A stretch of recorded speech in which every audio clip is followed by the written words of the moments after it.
Natural disasters can strike anywhere at any time, most often causing severe damages to work sites, homes, and businesses. These damages can pose severe safety risks to workers in the construction and contracting industry that are tasked with emergency infrastructure support, debris cleanup, and rebuilding. From hurricanes to wildfires and earthquakes, every natural disaster is different in its warning time frames and associated impacts. High winds, flooding, and fire can present a direct emergent threat to those on a work site, and do so quickly. It's important to have an emergency plan prepared in advance and to closely monitor warnings, evacuation orders from authorities and local officials on impending impactful events.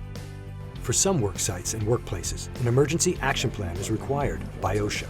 For all others, though, developing an EAP or other emergency response plan is an excellent way to keep workers safe during and after a disaster or emergency situation.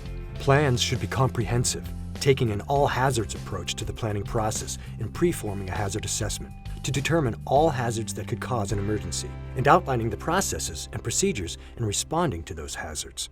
As part of the hazard assessment, also consider natural disaster risk factors for the worksite or workplace, such as historically common types of disasters in the area, proximities to coastal or waterfront areas, proximity to unburned fuels or unmanaged forest area, typography, and seasonal weather patterns specific to the region.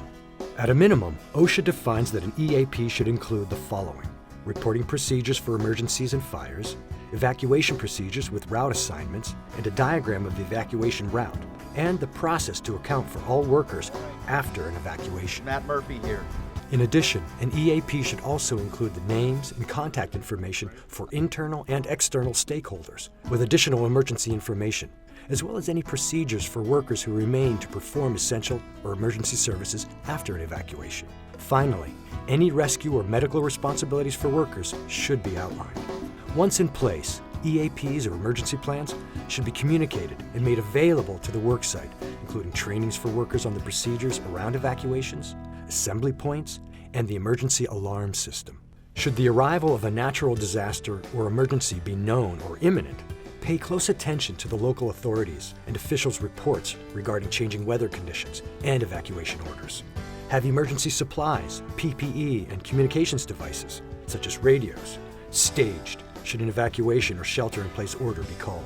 In advance of storms or fires, secure the job site. Police the job site and reasonable area around the construction zones to assure all loose debris or equipment is removed or properly secured to prevent damages to the project or the surrounding areas. Secure and cover any work that is highly vulnerable to damage by wind or rain. Create a safety zone around the project or building. According to OSHA, remove combustible or loose material and reduce the volume of vegetation to a minimum within a 30-foot zone. Also, turn off power at circuit breakers to any temporary electric services and to homes under construction. Make sure your offices and job site trailers are properly secured, with any copies of records either removed or copied. All electronics should be backed up. Communicate any changes in planning, worksite activities, and disaster preparations to workers, ensuring that all stakeholders are aware and engaged with emergency alerts and communication systems. Natural disasters and their subsequent cleanup pose serious threats to workers, but following the proper safety precautions can alleviate many potential problems and save lives. So be prepared and ready when disaster strikes.